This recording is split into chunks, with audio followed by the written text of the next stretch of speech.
Hey guys, so it's late here, but I wanted to at least talk to you guys really quick. So, if you've ever stood in front of your woman during one of her emotional monologues, wondering, is this a test? Is this a TED talk? Am I supposed to fix this or just nod like a wise tree?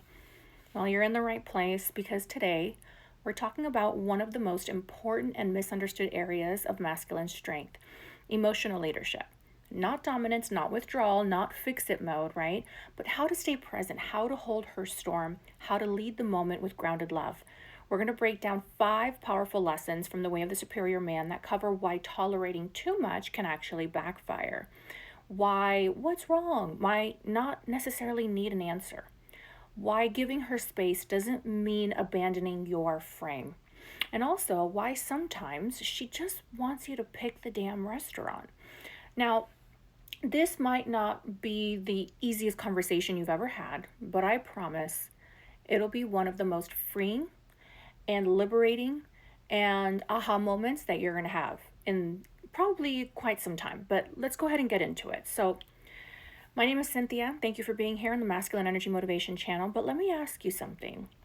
So, have you ever been in a relationship where your partner did or said something that bothered you, but instead of addressing it, you told yourself, it's not worth it, I'll let it go, I don't want to upset her, and then you let it go again and again until one day your irritation turns into distance and your silence, it becomes resentment. That right there is what we're talking about today. Tolerating her instead of loving her honestly. Now, here's the core truth. David Data says it's like this: if you put up with behavior you don't like just to keep the peace, resentment builds. Speak your truth with love, of course, early and often. Because here's the thing: peacekeeping is not the same as leadership. And if you think that tolerating something for the sake of love is noble, it's not. It's emotional procrastination. So, what's the psychology behind it? So, psychologist Harriet Lerner, author of The Dance of Anger, I think it's called, explains this dynamic very clearly. When you silence your anger to keep the relationship together, you don't preserve intimacy, you poison it from within. And research actually backs this up. In a 2013 study from the Journal of Social and Personal Relationships found that conflict avoidance is strongly linked to an emotional dissatisfaction in couples, particularly among men, who are socialized to suppress their needs in the name of being easygoing. So if you're holding your tongue to avoid an argument, chances are you're also building walls between your heart and hers. Now let's get into some examples, right? Let's say that your partner frequently interrupts you when you're talking. You laugh it off, you let it slide, but over time, you stop sharing things. You feel disrespected, silenced. Even better. Now imagine this instead. You take a breath, you stay grounded, and you say, hey, babe, I know you're passionate when we talk, but when I feel interrupted, it makes me shut down. I want to share more with you, but I really need that space to finish my thought. That's masculine energy. Calm, clear, present, not reactive, not passive, not avoidant, right? Another one. Let's do another example. So let's say that she flirts a little too much when you're out together. You end up feeling disrespected, but instead of saying anything, you just glare silently and you go cold. Now, that silence might feel controlled, but it's actually an emotional leak. She feels your energy change, but doesn't know why. And you feel weak for not addressing it. I want you to try this instead. When we're out, I see you getting playful with other men. It hits something in me. I want to feel like I'm the only one you're giving that energy to. You're not accusing, you're revealing, and that is strength. So, you can't lead if you're silently simmering. Masculine leadership isn't about being dominant, it's about telling the truth early, cleanly, and with love. Not because you want to win, but because you want connection that's real, not fake harmony that crumbles over time. All right? And here's the beautiful part: when you speak with integrity, firm but open, your woman actually feels safer. She can trust that you won't hide, that you won't fester, that you'll actually be able to stand strong, not just for her, but for yourself. Okay? Now, I want you to remember this: tolerating is not the same as loving. Avoiding conflict is avoiding the truth. Okay? Speaking your truth, of course, with care, builds that trust that you need with your partner. Resentment also grows in silence. intimacy grows in clarity. Okay? I've seen this happen so many times with couples where there's one that's more dominant than the other, and in the process of that, their intimacy starts to diminish. Okay? So, no more walking on eggshells. You were not built for that. You were built to stand steady in the fire and speak life, even when it's uncomfortable. Okay? Now, let's get into the next topic. Another lesson that is taught is to don't analyze your woman. Okay? So let's talk about something that many really good men get wrong, not because they don't care, but because they're trying too hard to solve instead of see. It goes like this: your woman's upset, she's crying, emotional, overwhelmed, and your instinct, you start asking, well, did you try talking to them? Or have you eaten today? Or even worse, you're being way too sensitive. I say this with love. She's not a math problem, she's not broken, and she's not asking you to fix her. She wants to be felt, not analyzed, okay? So, again, David Dita says she doesn't want to be dissected or fixed. She wants to be felt and met in her emotion. So, analysis actually, what it does is it closes the heart. Presence, however, opens it. Masculine energy thrives in clarity and logic, which is beautiful when solving problems. But feminine energy lives in emotion and intuition. And when you approach her emotions like a mechanic under a car hood, she doesn't feel understood. She actually ends up feeling dismissed instead. So there's a psychologist, Dr. John Gottman, I've mentioned him a couple times already, known for decades of research on relationships. And what they found is this: men who respond to their partner's emotional bids, is what they call it, with presence, not solutions, strengthening intimacy, and reducing long-term conflict in the long run. Okay? Also, there's another one called Brene Brown. She's a researcher on empathy, right? And what she revealed is that rarely can a response make something better. What makes something better is connection. So the science is clear. Your presence calms her nervous system more than your plan ever will. Now, let's get into some examples to help drive this home a little bit better, right? Let's just say bad day, right? She comes home flustered. My boss is a jerk. He totally disrespected me in that meeting. And your masculine instinct says you should say something next time. Don't let him talk to you like that. But that lands cold, and you wonder why. Because she didn't come to you for strategy, she came to you for safety.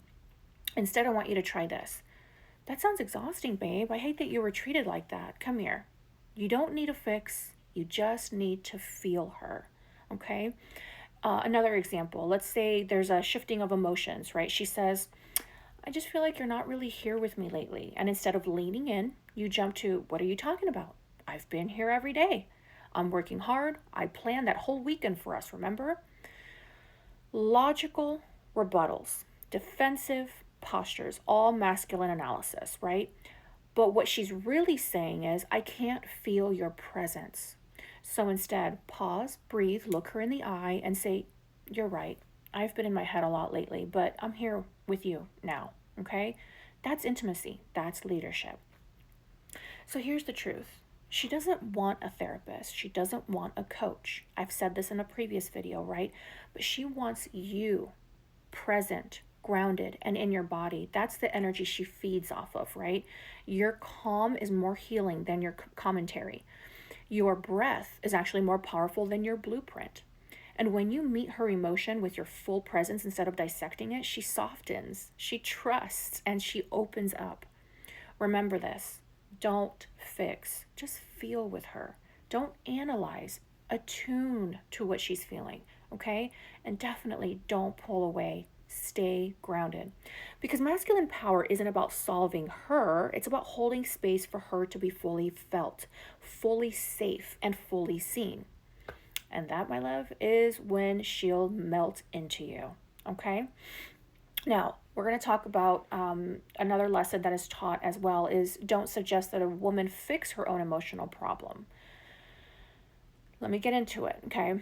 Let's be honest. Most men mean well. But when your woman is crying or venting and you say something like, well, maybe you should just stop talking to her. Why don't you just go for a run? You just need to calm down. It usually doesn't go well. Am I right or am I wrong? And that's because, I want you to say it with me, she doesn't want a solution, she wants your presence.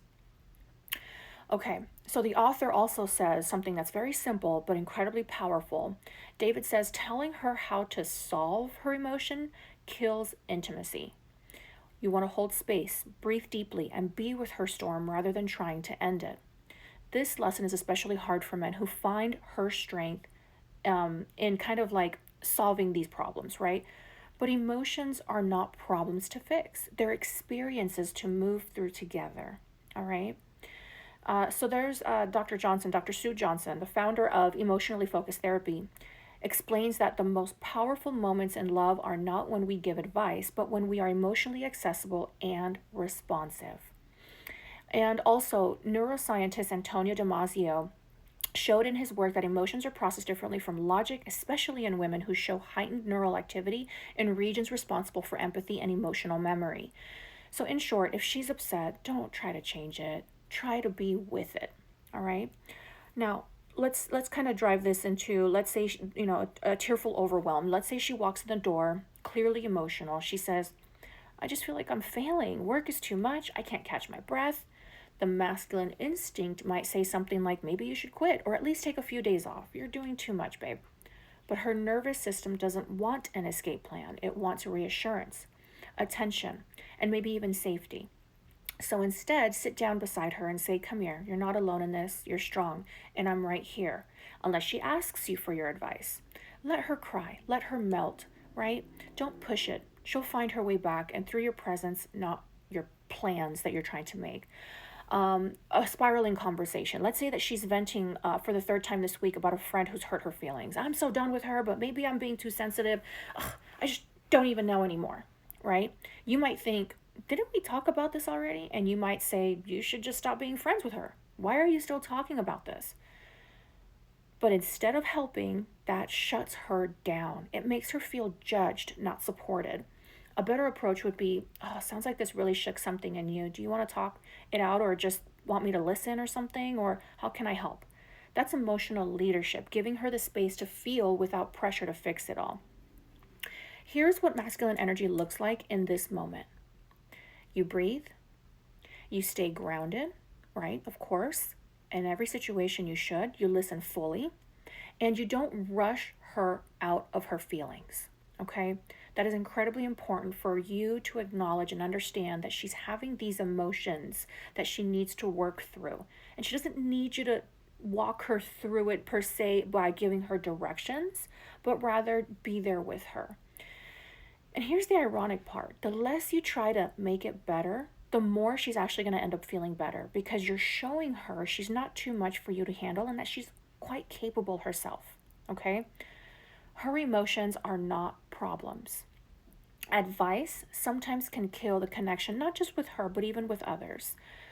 Presence also invites that safety that is needed for that feminine energy to really blossom and come out. And if she trusts you, especially with her storm, don't run. Become the ground that she stands on, the rock that she leans on, that firm masculine energy that she's going to need. Because when a man can hold space for a woman's emotions without trying to change them, she ends up feeling safe, seen, and softens into her feminine. And that, my love, is where true polarity lives. All right. Now, let's get into another lesson that is taught also in this book, the way of the superior man. Sorry, stay with her to a point. There's something powerful about a man who doesn't flinch when emotions rise. He doesn't run, he doesn't explode, and he definitely does not freeze. He leads the moment with calm love. But here's the key part that most people miss: you're called to stay with her intensity up to a certain point. That means holding space for her feelings without losing yourself. It means leading the dance but not becoming the floor. All right? So David says it this way: don't run from her emotions, but also don't allow abuse or endless drama.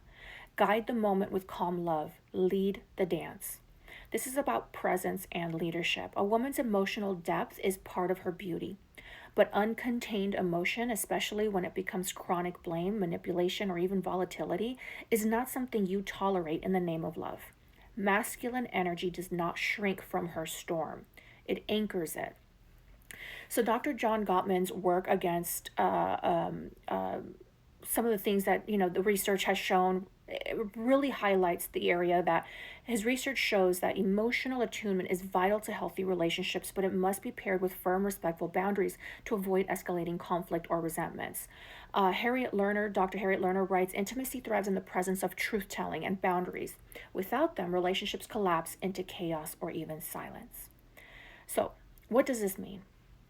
Again, be present, be attuned, but also don't abandon your standards in order to avoid conflict. I've seen this time and time again, and it just does not work well. Okay, now let's get into the escalation example. So let's say that your partner is overwhelmed. She's emotional and raising her voice, pacing the room, talking a mile a minute.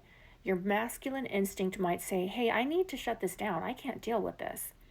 But what if instead you stepped in with calm confidence and you say, "Hey, I see this is a lot for you right now, babe. I'm not going anywhere. Let's breathe together." You stay grounded, you stay loving, and you hold the space. But if it crosses into shouting, name calling, or even emotional dumping, you don't absorb it. You lead. "Baby, I love you. I want to talk when we can connect, not clash. I'll give you some space and come back in a little bit." Okay? That's strength with heart. That's masculine leadership. Let's do another example. So let's say that there's a repeating pattern, right? You've noticed a pattern every time she feels anxious, she picks fights. She pushes buttons, she demands reassurance, and then pulls away. You can empathize, but you can't enable. So instead of saying nothing or even walking on eggshells, you have to speak truth. You say, "I'm here for you, but I won't stay in cycles that hurt us. Let's figure out how we move forward together." She may cry, she might even resist, but over time she will trust that you're strong enough to love her without abandoning yourself. And that is a key. And that is where intimacy also deepens. So, what does this all mean? Masculinity is not about being stoic and detached. It's about being fully present, fully loving, and fully clear on what's not okay. Don't run from her emotions. I also definitely don't want you to numb yourself to her pain, okay? And definitely don't accept behavior that erodes your self respect. That is not going to end well, okay? You're the container. You're the lighthouse. You're the one who says, with your energy, I won't abandon you, but I also won't abandon myself, all right? I want you guys to remember something that is incredibly important as part of this. Presence does not equal passivity, okay? You cannot be passive and also present at the same time. Compassion does not equal compliance, also. And leadership does not equal control. So, another way to look at it is you don't need to end her storm, but you do need to guide the moment, okay? Lead the dance with calm, masculine love. And if the music gets toxic, you get to say, "That's not a rhythm I move to." And when you hold the line with strength and love, she ends up feeling safer than ever before. It doesn't happen overnight sometimes, depending on how the behavior has been for quite some time. A lot of background issues, childhood things, etc., may impact some of this. Now let's talk about forcing the feminine to make decisions. You know that moment where she says, "I don't care, babe, you pick." So you say, "Okay, let's do sushi." And then she blinks and says, "Not sushi." Welcome to the beautiful mystery of feminine energy. She doesn't actually want the power to decide. She wants the safety of your decisiveness. She may actually want you to choose where to eat, what to do, how to hold her, but you lead with sensitivity. She'll soften in your decisiveness. This doesn't mean bulldozing over her needs or being controlling. It means tuning into her, sensing what she desires, and if she doesn't say it, and confidently making the call regardless. Okay? That's what the feminine longs for, a man who can feel her heart and lead it. All right? So there's a psychologist, Dr. John Gray, I mentioned in a previous video as well. Men are from Mars, women are from Venus, that explains that the feminine often communicates indirectly, expecting attunement rather than instruction. That is something she needs to work on, of course. But when a man repeatedly places decision making on her, it creates a sense of pressure and even emotional fatigue. A 2017 study from the Journal of Consumer Research found that people, especially women in relationships, experience decision fatigue when asked to make too many choices in a short time, especially about shared plans. How does that translate? Where do you want to eat?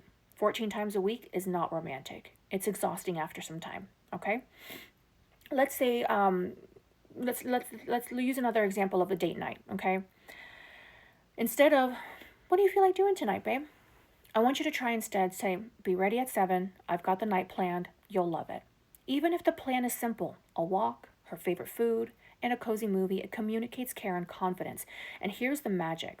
When she sees you leading with intention, she actually melts into it. She ends up feeling safe, she relaxes, and she trusts. Nothing I love more than that. Okay?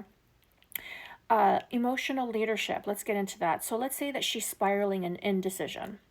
I don't know if I should take this job. I don't want to regret it.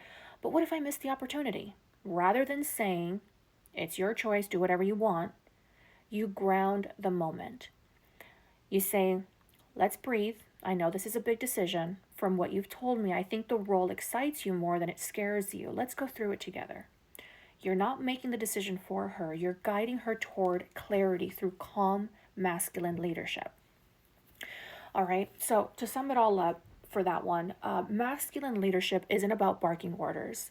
It's about directional energy. It sounds like, let's go here. Or, here, try this, babe. Or, I've got you. Okay? And for a woman, it actually feels a lot more like confidence without rigidity, if that makes sense. Presence, right? Without the pressure. Also, it's important to understand that it's also a feeling of awareness without overthinking, especially if you have a woman that you already know and you see a pattern of her overthinking, overstimulated very easily, so on and so forth. This skill is going to be incredibly important for you to maintain that groundedness, not only in yourself, but also in her, okay? So the feminine often prefers to respond to a plan rather than construct it all herself, okay? Indecision can make her feel unheld. Decisiveness, when offered with sensitivity, of course, that's very important, okay? With sensitivity, it helps her relax into her feminine essence. So, no, do not control her, but do lead her with your heart and clarity. She'll thank you for it, sometimes even with words. Other times with just a smile and, soft body that says, thank you for holding this moment for me, okay?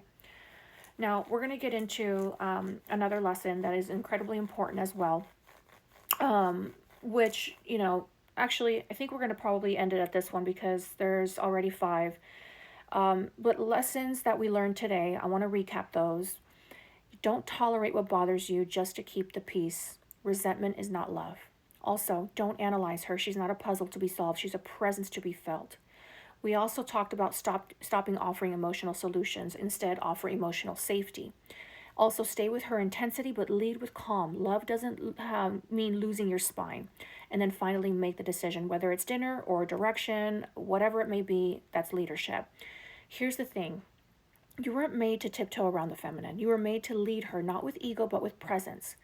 And that is how trust is born. If this message actually stirred something in you, please don't keep it to yourself. Share this with another man who needs to hear it. Maybe your brother, your best friend, or that guy in your group chat who's quietly struggling.